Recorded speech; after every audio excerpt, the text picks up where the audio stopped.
Hello and welcome, everybody. I am Gustavo Tolosa, and you may know me from other webinars that you've watched me with doctors and chefs, etc.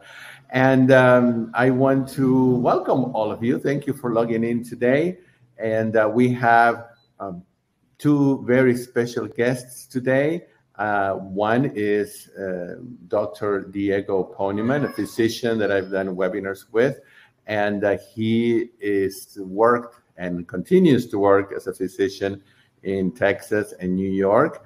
And then we have Sarah Dosanjh, and she's joining us from London, and she is an absolute expert on binge eating.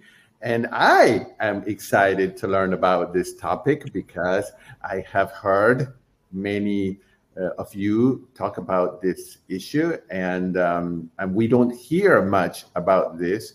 And so very excited. And so thank you. And thank you, Dr. Ponyman, for being here. I would like to welcome you to this webinar and see if you have anything you want to say. Good morning, Gustavo. It's great to be here. And much more important is to have Sarah here. I'm so excited. I'm going to tell you a little secret, Gustavo. I invited Sarah to come and join me in my practice in New York and work with me. And she denied the offer. She didn't want to come. She's too busy in England, and that's fine. So, no, this is I'm taking the humoristic, part for a very serious business. I've been doing medicine for 30 years, Gustavo.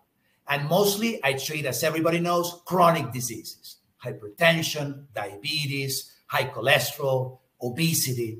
And of course, in medical school, we have zero nutrition basic or almost zero nutrition training. And guess what about eating disorders? Almost nothing. The medical books, the Harrison, all these big books has maybe a paragraph on eating disorders. Well, let me tell you that the lifetime prevalence of binge eating disorder. I'm going to talk about disorder. Then I'm going to have Sarah teach us out how to name this condition, etc. But the lifetime prevalence is about 9%. So in a lifetime, people will have 9% chances of have this very common condition. Now, let me tell you, Gustavo and everybody, that up until, in the 50s, Stankard, which is to me is a hero, is a guy, a physician, psychiatrist that did tons of work in psychiatry. He started to identify that there was a way of binge eating in the 50s. But it was until late 90s or the year 2000 that we started to recognize binge eating disorder as a condition, as a disease, if you will, in the DSM-5, and we can go into that. Before, we only have talked about anorexia nervosa and bulimia, and no one was identifying yet the most common, the most prevalent condition. Now, let me tell you, I see obese patients. They say that the prevalence about people that go and see a physician to lose weight is 20 or 30% on this condition. So 2 or 3 out of 10 people that come and see me have this condition. And guess what? No one is talking about it. This is the elephant in the room. That's what I brought Sarah. I think that's so key for us physicians and for the public and for everybody to know what we're dealing. Because you know what? It's impossible to send everybody to an expert. People go, and I don't know, Gustavo, have you ever seen or heard experts in obesity, nutrition, talk about this? Personally, I haven't. So we're going to discuss that. So having said that, I know we're going to have a lot of questions. I'm learning about this. And again, let me tell you, that's my approach, is that this is a chronic condition, same as any of the chronic conditions that I treat. Chronic condition means it's going to last, it's here to stay. You're going to have periods of doing better, you can recover, but then you can have basically relapses. And that's the way hypertension works, or diabetes. Why not thinking about this as a chronic condition? But having said that, I'm going to now welcome our expert, Sarah. I don't know if you want to start with an introduction or tell us what the hell is binge eating, please. Hi, Sarah. Hi, thank you, Dr. Diego. Thank you for inviting me here, and thank you for everyone who has joined us today. I think when it comes to something like binge eating is a behavior. And it's also on a spectrum. So when people hear the term binge eating disorder, often they don't see themselves as having an eating disorder, but they know that they struggle with bouts of out of control eating. So if you're someone watching or listening to this and you've had those bouts of out of control eating, some of this might feel like it resonates with you. So binge eating in and of itself is eating a large quantity of food, and large quantity of food is not defined in the diagnostic criteria. So that's open to subjective opinion. It's a large quantity of food in a discrete period of time, normally less than 2-hour window. And then the last bit, and this is the kicker, is that you feel completely out of control. You feel like you cannot control how much you're eating or maybe what you're eating. And this is the most distressing part. And this is what sets it aside from perhaps sometimes you eat too much and you have a sense of regret and you think, oh, I didn't want to eat that much. You get carried away because something tastes so good. That's not what binge eating is. That's not what we're talking about here. And I mean, as Dr. Diego said, it is the most common eating disorder, but I also think it's the most underreported because it is widely misunderstood as being about a lack of willpower, which it is not. So that's just a bit of an idea for you of what binge eating might look like. Sometimes people call it compulsive eating, but it's this idea that we're out of control. It feels like, if you've been there, what it feels like you are acting against your own will.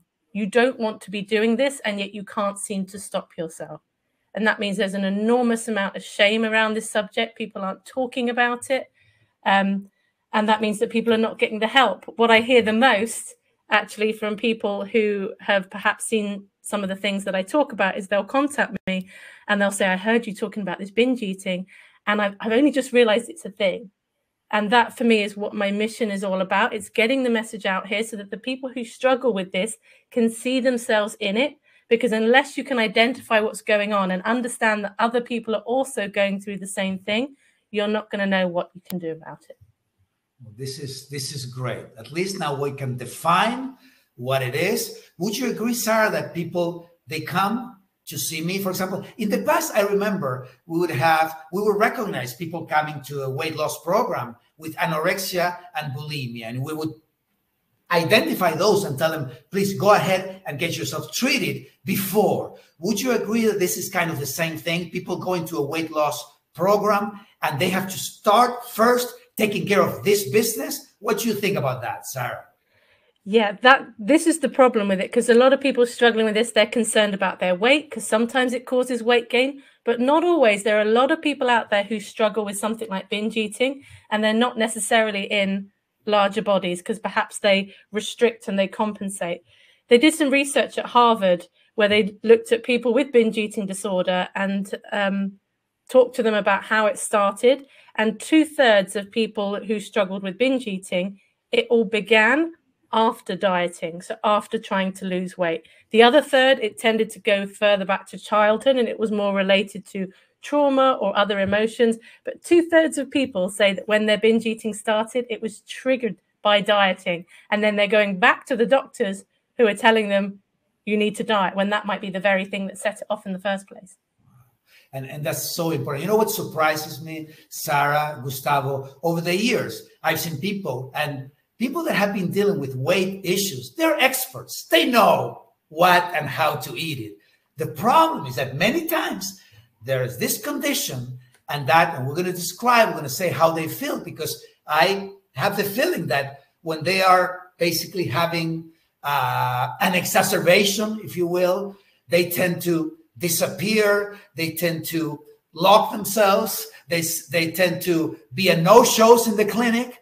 And there is what I kind of see. And I don't know, and I don't want to talk about this. That could be maybe for another conversation. In my practice, Gustavo, Sarah, I deal with SUD, substance use disorder, and people are addicted. And I don't want to get there because that's another conversation. But this is exactly what happens. They know they have, there's a brain issue with people with substance use disorder. I think I can assume that there's a brain issue here or else, because people know that they're doing themselves harm.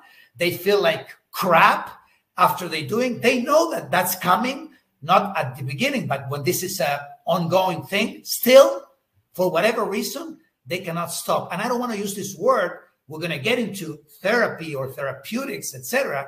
But this is like a seizure, right, Sarah? Would you say it's like having a seizure where you cannot stop or control what's going on? Please go ahead. Yeah, I've never heard the word seizure used before, but it's interesting, and I will mull that one around.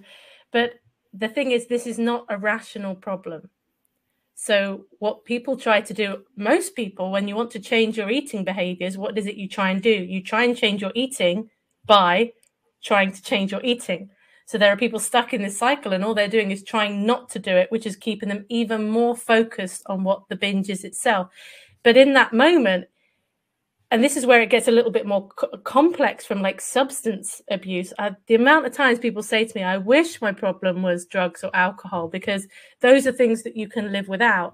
When your struggle is with food, like how is it that you create this balanced relationship with something that feels incredibly out of control with you? So sometimes people talk, it's a bit like going into a trance. Some people will describe it almost as a type of dissociation. But we're talking about our appetite for food. So this is a very primal drive that we all have. It's a survival drive. So when our survival drive for food becomes dysregulated and it goes awry, it can take us over. And the way I think about it is, once your brain knows how to override your conscious control around food, it's like it learns how to do that. It can do it again and again when it gets triggered into doing it. Gustavo, I don't know about you, but I'm releasing endorphins as we speak. It's such a pleasure to have Sarah, because again, this is the elephant in the room. No one, and I know there might be people watching us that say, this is not me. I can go to a party and eat and feel like I'm over. And I can listen.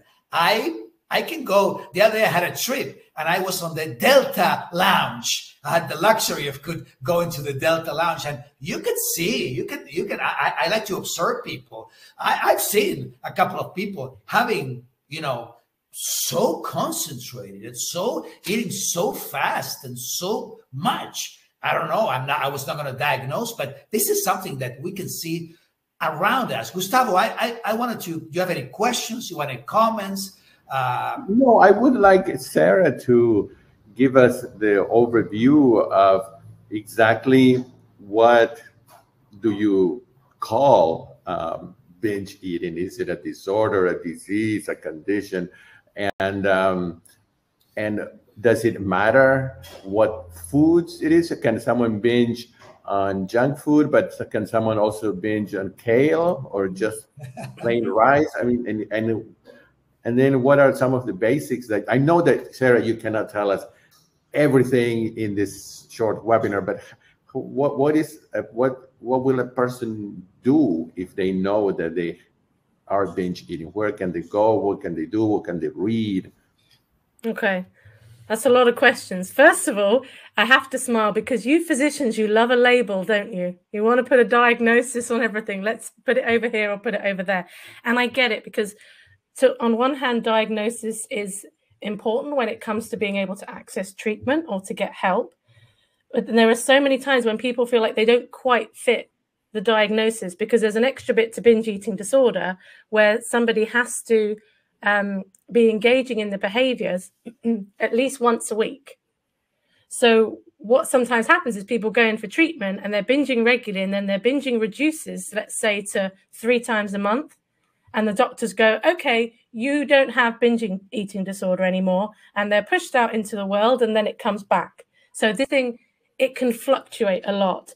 So unless you need the diagnosis to access help, in my mind, and because I work as a private practitioner, people come and see me privately, it doesn't matter to me whether people want to call this an eating disorder or whether they just want to call it binge eating, or they just want to say that they have a difficult relationship with food. That's fine. But I love that, because in medicine, the first thing we learn is that we cannot treat what we cannot diagnose. But you're so right, because there are gray areas. There, as I put it when you started, this is a spectrum.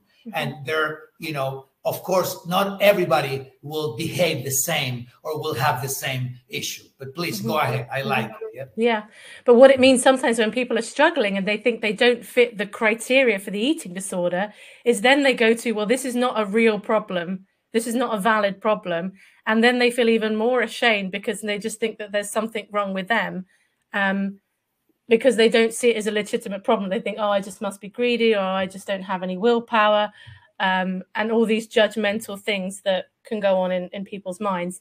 And I'm glad, Gustavo, that you mentioned about the types of foods that people might binge on, because I think there is a misrepresentation, particularly in the media, that this kind of problem, people are sitting around all day eating takeaways or eating a lot of sugar.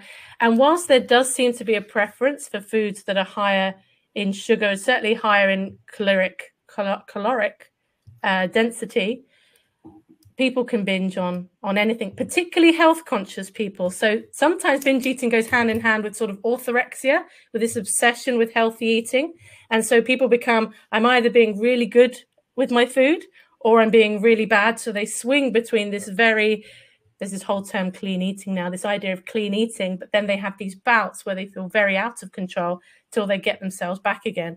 So I'll tell you, one of the most common ones that I hear for health conscious people when they're binging is granola. Granola seems to be like crack for someone who's struggling with binge eating, but also being quite strict about the types of food that they might eat.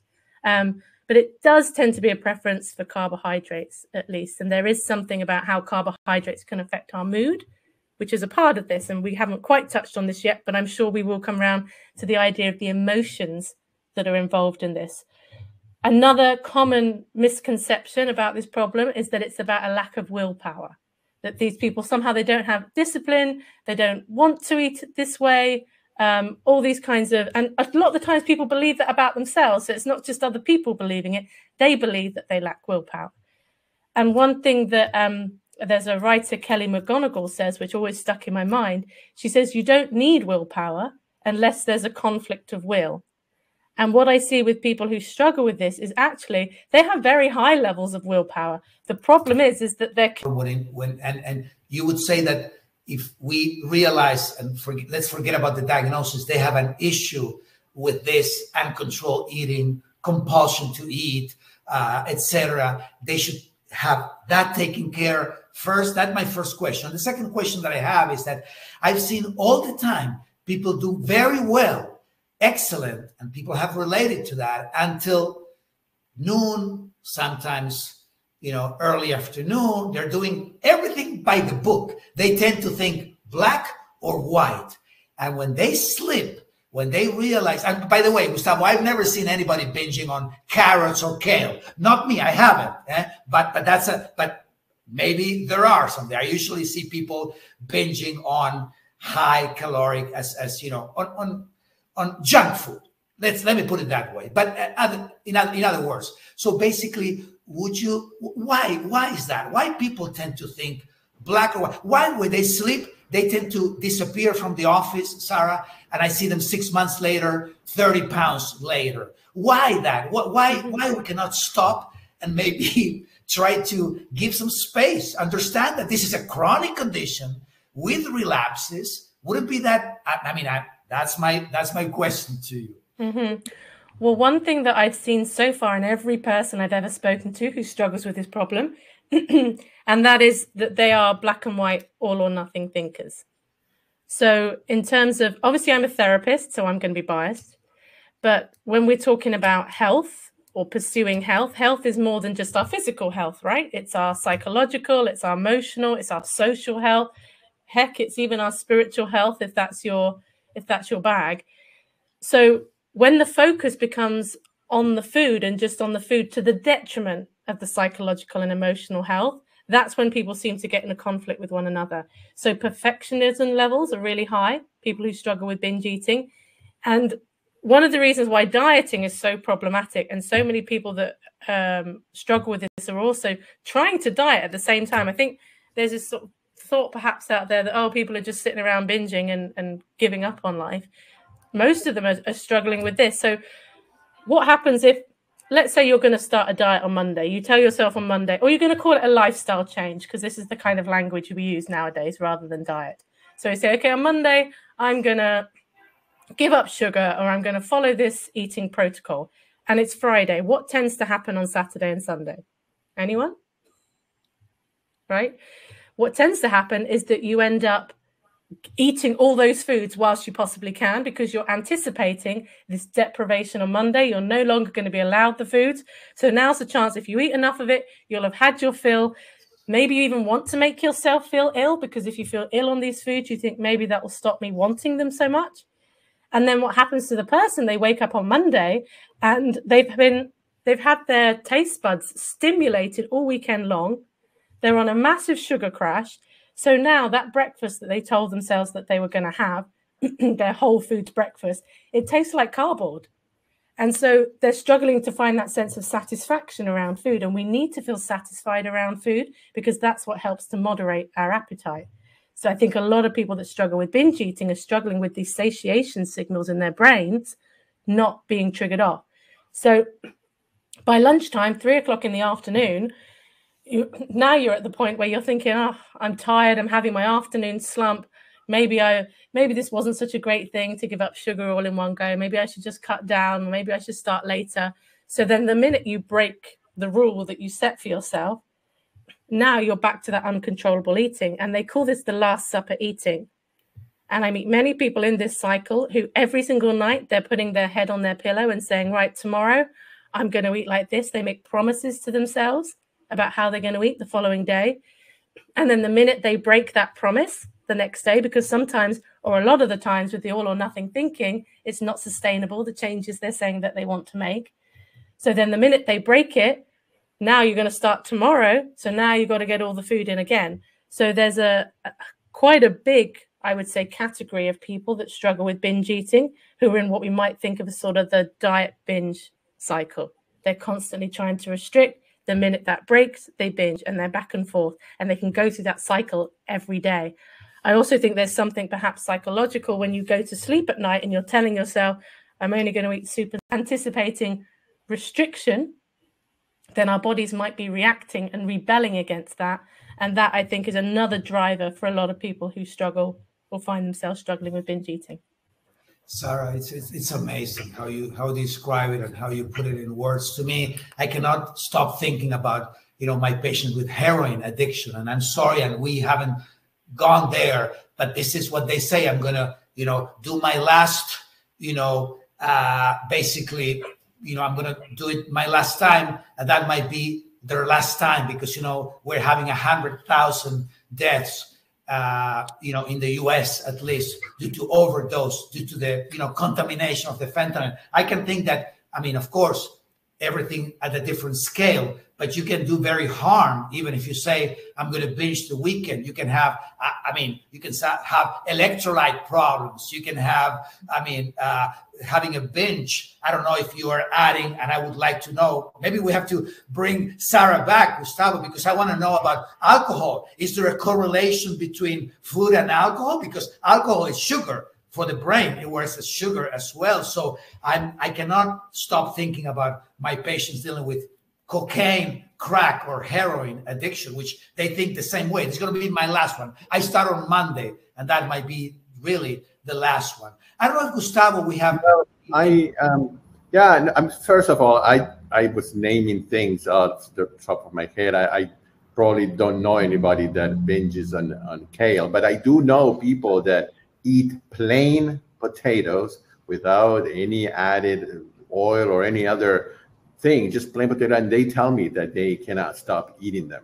So I would really like to know if there are, Sarah, if you've seen people overeat on any kind of food. And really, I think what a lot of people want to know here is, okay, so I have this issue. Now what do I do? Is the only answer go find a binge eating therapist, or is there something I can do to start dealing with this? Yeah. I think, firstly, something like binge eating doesn't develop overnight. And also there are a lot of other potentially quite complex problems involved, such as hormonal issues as well, that can affect our appetite too. But when it comes to, and this is, I think, why people find it so hard to recover, one of the reasons is because, and this is very clearly stated, we have something in the UK called the NICE guidelines, which is the National Institute of Clinical Excellence, which sets out evidence-based guidelines, exactly that, for treatment of certain conditions. And one of the things that it says around binge eating is that treatment should not be focused around weight loss. And this, I think, is one of the reasons why people find it so hard to get started, because the majority of people who are struggling with binge eating are either wanting to lose weight or they're terrified of gaining weight. And this is why I think some of the treatment outcomes are so poor, because if someone goes to the doctor and they want to do CBT for anxiety or depression, there's very little gain to hanging on to their anxiety or depression. Seems like there's nothing to lose and everything to gain. But a lot of people that struggle with binge eating are actively trying to lose weight. So the thought of putting that on the back burner for a while is actually can be much harder than it sounds, because people become very fixated, like their whole worth can become about trying to get their bodies into a shape and size that they are satisfied with. So one of the first things is to put weight loss on the back burner, at least while you heal. So a lot of people out there are talking about it and they'll say, oh, you can never diet again, you can never try and lose weight. And I was like, let's not make these sweeping generalizations. Who knows what people can do in the future? I think the question is, if this is your problem, what is it I need to be focusing on now? So that's the first part. And then in line with that, it's about not restricting.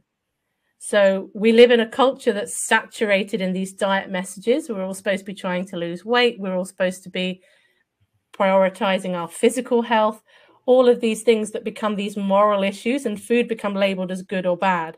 And the more polarized people are about good and bad foods, the more likely they are to swing between good eating and bad eating.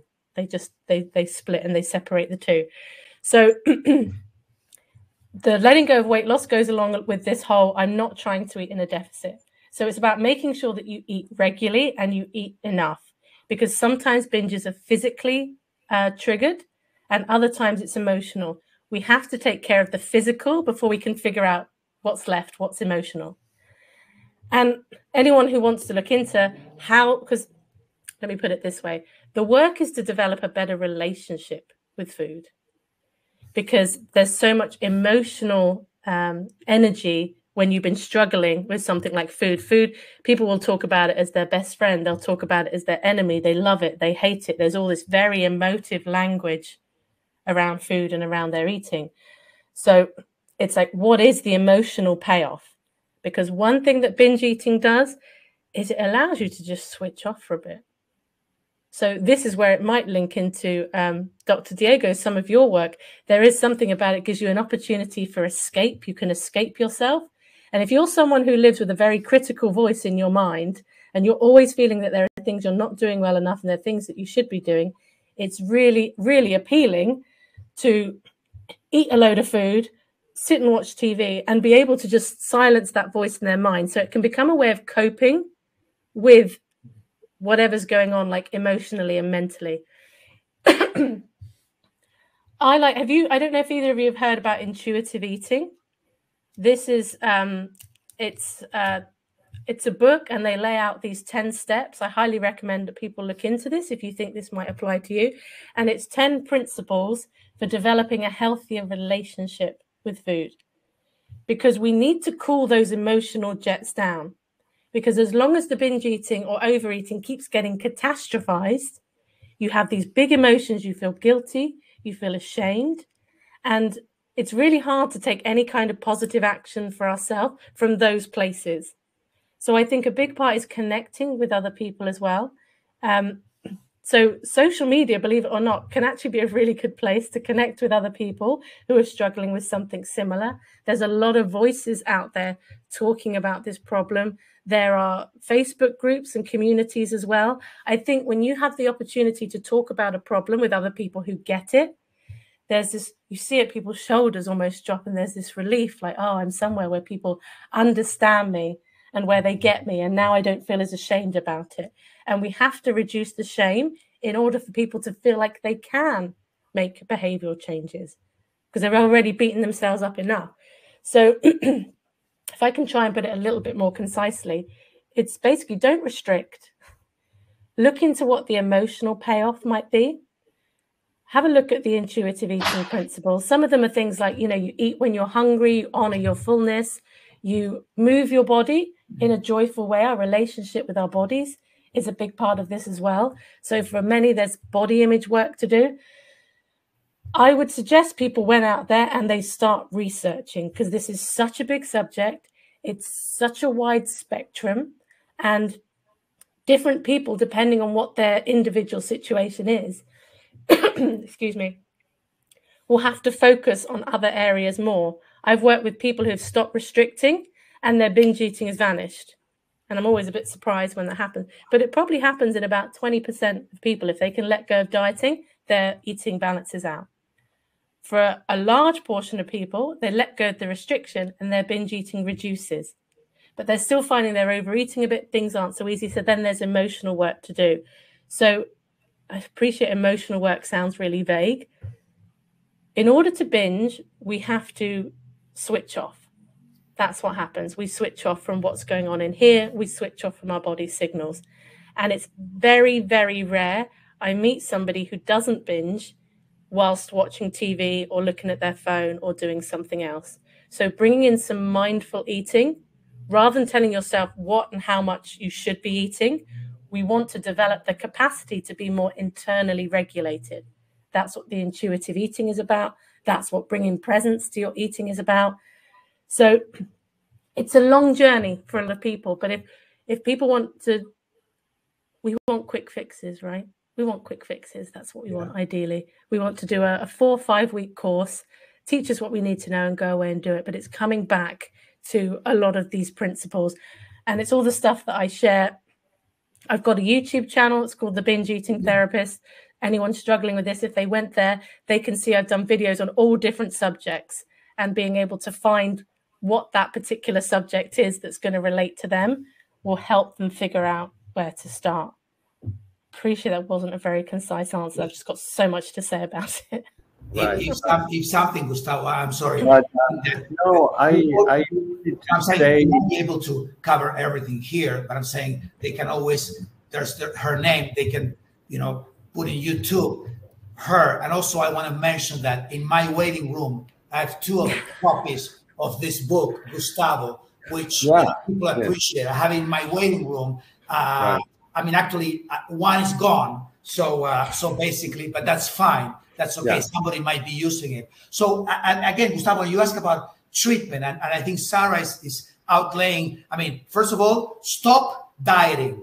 Stop, going to weight management. Forget about your scale, I believe. Forget about, counting calories. Concentrate on your binge eating rather than on your weight. That would be one. Start healing that part. And the other part, what Sarah says, many people take care of that, then everything normalizes. Everything puts, But Diego, we have here people that have logged in that I know, because where I have promoted the webinar, that they eat healthfully.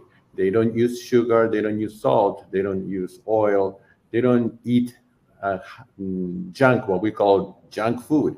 They eat plain rice, they eat potatoes, they eat sweet potatoes. And I have someone that says here, stress is the worst and eating beyond full.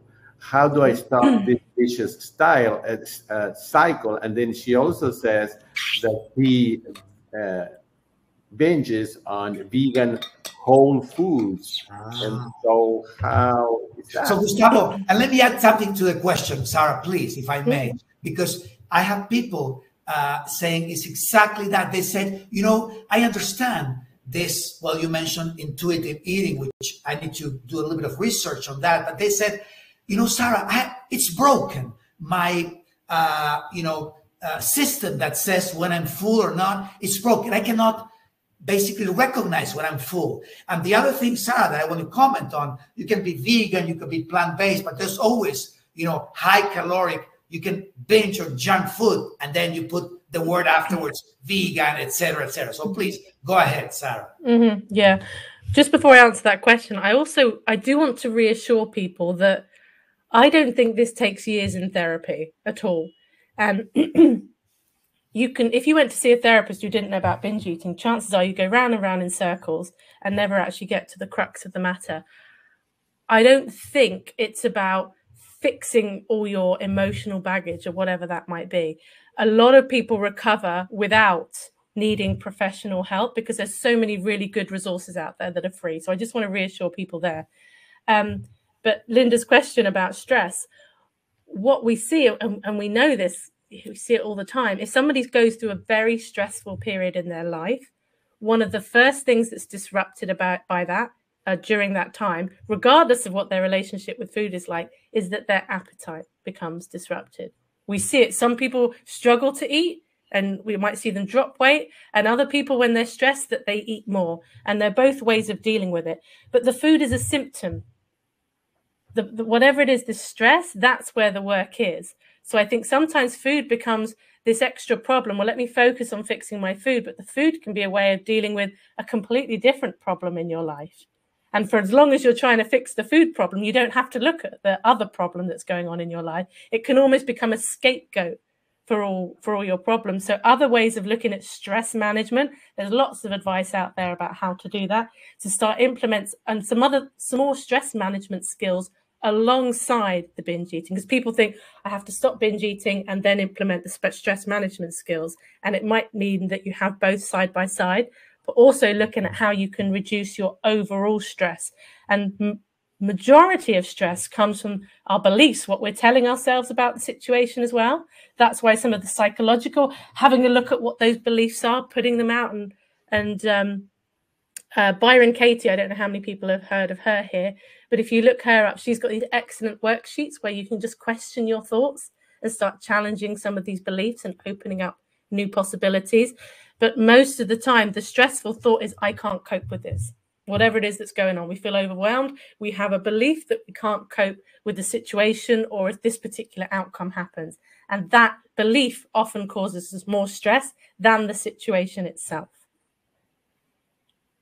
I can't remember if there was another question that you asked that I didn't. Please, Gustavo, go ahead with the questions. I think we can answer a few questions. No, the question that this lady has is, how do I stop this vicious cycle? But I think you've already mentioned. And also food stimulates the parasympathetic nervous system. We know that it does that. It brings us out of fight or flight. So it can be a really effective anti-anxiety technique. It biologically impacts us. It does change how we feel. And that's why it becomes so complicated when we start trying to weave in and figure out what might be going on for us. You know, Sarah, I'm not a psychiatrist by no means, but I treat in primary care depression, anxiety.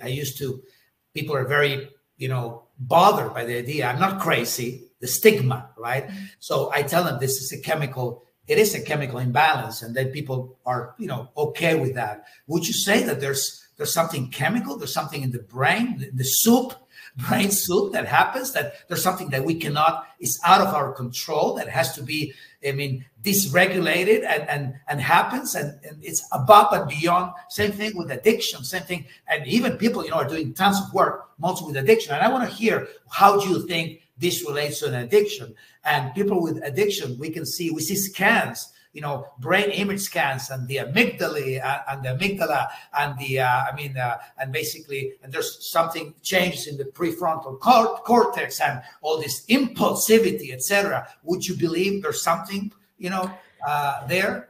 Yeah, I think we can only scratch the surface, because I think we don't even know enough about the brain and how all of this links together.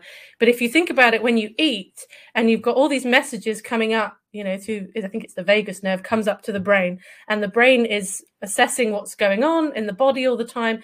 And when you hit say, Sarah, you got broken for the last 15 seconds. If you can get of course, sure, yeah. No problem.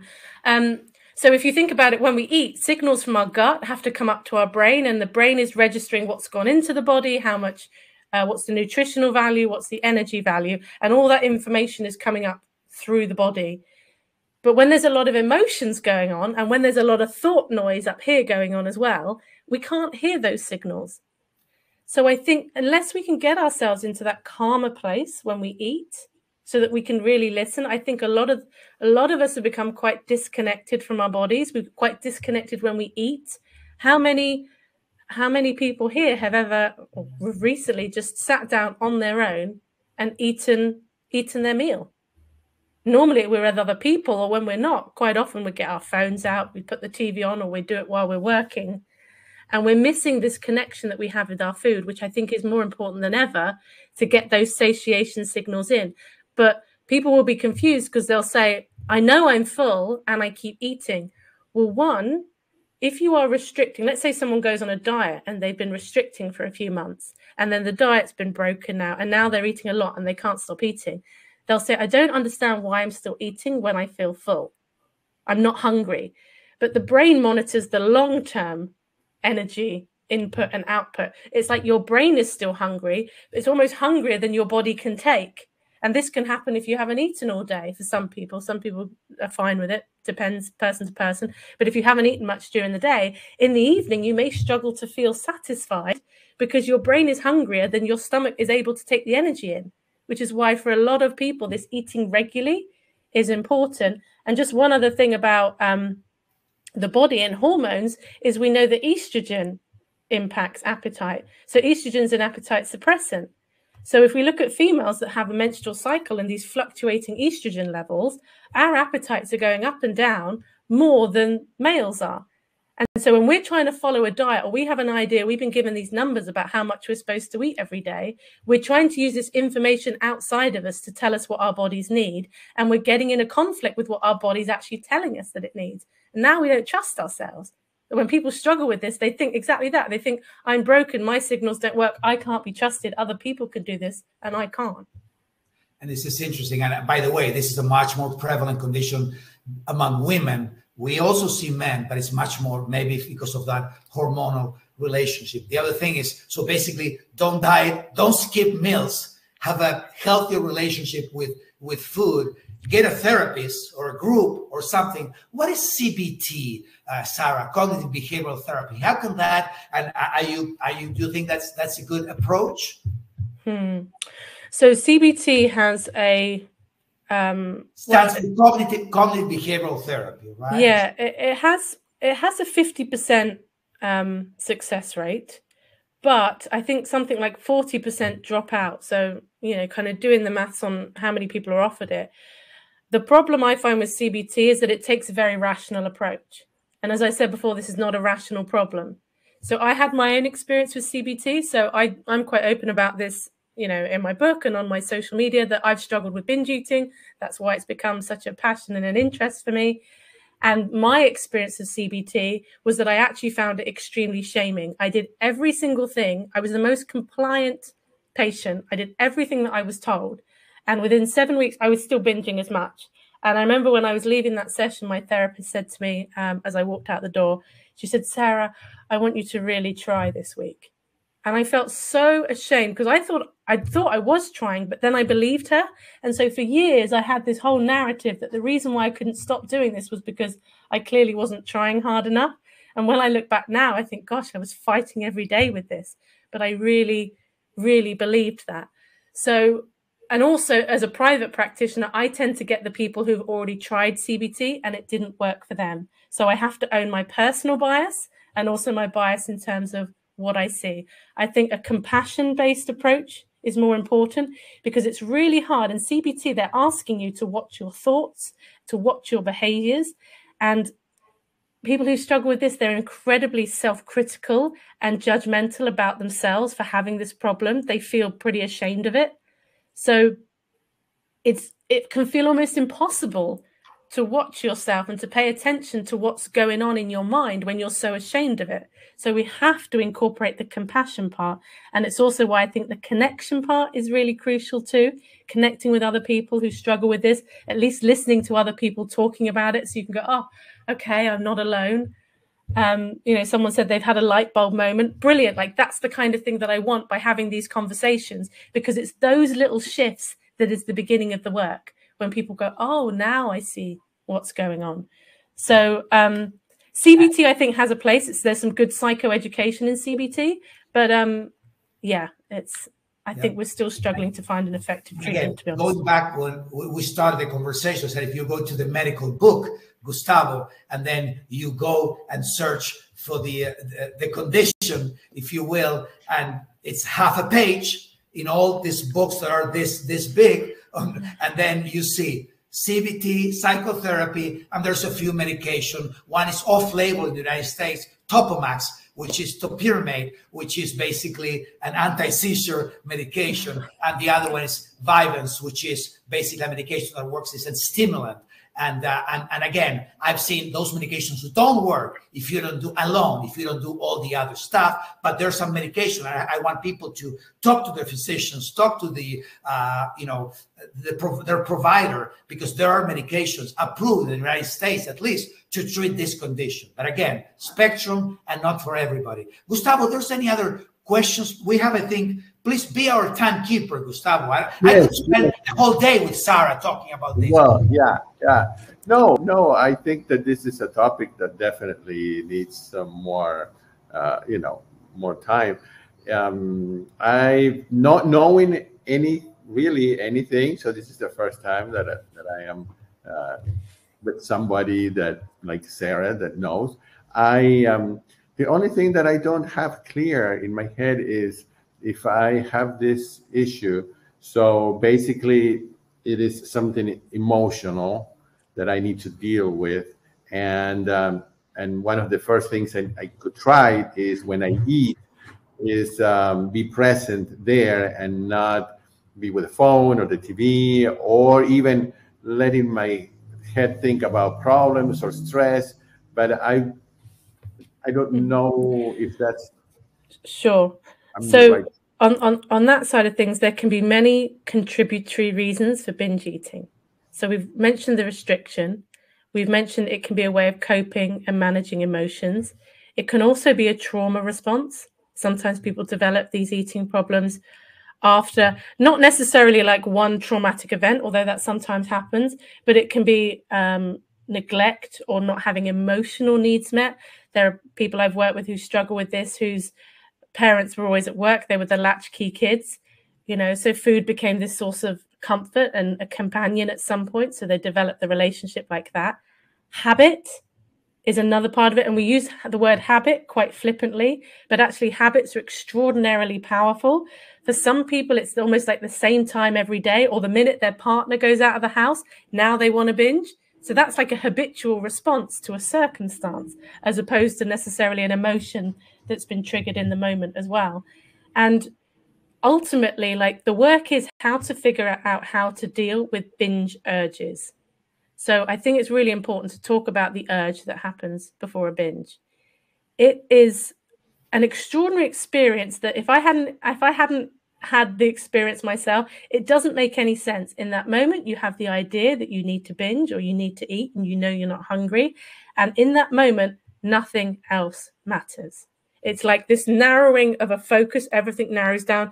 Doesn't matter what you promised yourself. People will go to extraordinary lengths, a bit like, again, what you see in addiction, Diego, where people will hide what they're doing because they're so ashamed. They'll take food that doesn't belong to them. They'll be untruthful about what's happened because this problem just takes over. So I think one of the skills as such is to learn how to manage these binge urges. So if you are able to stop restricting and learn how to manage that urge, and managing the urge is a lot about, so when you get that feeling, what it is accompanied with, and it's accompanied by a sense of inevitability. You have that feeling, and I can remember that feeling would descend, and I would feel like I'd already done it. I'd feel like I'd already messed up. So what's the point now? And then I go and binge. So I've done some videos about this as well, but in terms of like, exactly, so someone's saying they sometimes binge to get rid of the urge because it feels, it's hard to describe even how it feels, but it's what we have to do. Yeah. I need to ask you a question because yes, please. You mentioned addiction. We see the same urge, and what we are doing, for example, in New York, we're creating centers for harm reduction in which people can do it in a safer, let's say you have an urge, you're decided that you're not going to stop or at least we tell people with addiction, don't use a used needle. Watch your Hep C and HIV risk. Go to a place where you can have a witness, have somebody with you that can help you. Is there something that we can do? If this inevitable, we have to do it. Is there any way we can do it in a safer way? I meant to ask that question, please. Well, let me just say one before I forget. Someone is saying here that sometimes it seems that I may binge just to get rid of the urge. And she says, does that make sense? Yes, because sometimes it's almost like I need to just get this binge done because then I can get on with my day, because it just interferes. It's like, yeah, there can be absolute sense. You get it done. There's a certain relief that the urge is gone. It turns into something else sometimes, and sometimes you just get on with it. But so one of the things that I've done, well, firstly, when it comes to urges, is people think that recovery means getting rid of the binge urges. But if the urges have to vanish in order for you to be able to recover, you are always at the mercy of them deciding to return or something triggering it off. So it's about changing our relationship with these urges. The worst thing you can do with an urge to binge is to fight it. Because it's like you end up with this conversation. There's two halves of your brain arguing about whether to eat, don't eat, don't eat. And in the moment, what it feels like is that the answer has to be to eat. Otherwise, it feels like that argument can go on forever. But once you eat, like the argument's over, it's done. So that's one of the reasons why I think the conditioned response becomes to eat. So actually, when it comes to urges, is we need to figure out how to accept them and have a different relationship with them. One of the things that I've done on my YouTube channel is I've done a quick 5-minute guided meditation. So if someone's experiencing an urge, they can just listen to it and kind of be talked down, connect with the feeling, accept it, recognize it for what it is. It's just an urge that will pass. But in the moment, it truly believes like that feeling will never go away until you eat. But we have to challenge that, because that's what the brain has become into this loop of doing. And we need to break that loop in that moment of the binge urge. Give the space, put the focus on instead of trying to avoid it, put all the attention. That's what you're saying. Give your fullest attention. I'm sorry, Gustavo, I think you had another question. No, I think that we do need to close the webinar so that it doesn't go on for too long. But I want to tell Sarah that I have shared her website and YouTube and Instagram. And I also, and that's Sarah's book, I Can't Stop Eating. And Sarah, people are asking if you have any additional books or websites that you recommend. Yes. So on my YouTube channel, it's in one of my most watched videos. You'll see it on the homepage. I've actually done a video where I do a review of my 6 top books to read. It includes the intuitive eating book that I mentioned. Make sure you get the right one. It's by Evelyn Triboli and Elise Resch. There is someone else who's written a book by the same name, I think, Trying to Cash In. But yes, you can have a look. And then I will talk about the 6 books and you can see which one you think might be useful to you. Gustavo, can I start with my closing remarks and then I'll let you go? I think that this is, I'm sure that people want more. I think that by doing this, we're helping a bunch of people. Nothing. This is, at least we start to talk about the elephant in the room. As I said, that's all what I wanted to say. Thank you, Sarah, so much. And the floor is all yours. Thanks, everybody. Okay. So, all right. I am also extremely thankful to you, Sarah, because it's been a learning experience. I don't know if you have anything else you want to leave our audience. You have to, leave them with. I think what I would want to say to anyone struggling is that it's not your fault. And I know that people will go like, yeah, it is, like no one else puts the food in my mouth. But sometimes I'll say to people, would you choose this for yourself? If you're struggling with this, is this something you would actually choose for yourself? And of course, people always answer, well, no. Like, so it wasn't a choice, right? You didn't choose. It's a trap. So if you're stuck in this, it's just because you fell into the trap. And many of us have.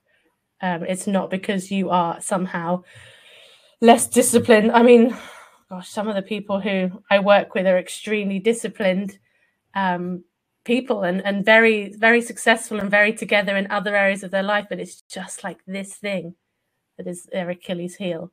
So I just want to help remove some of the shame and stigma around the problem. Right. All right. Well, thank you again.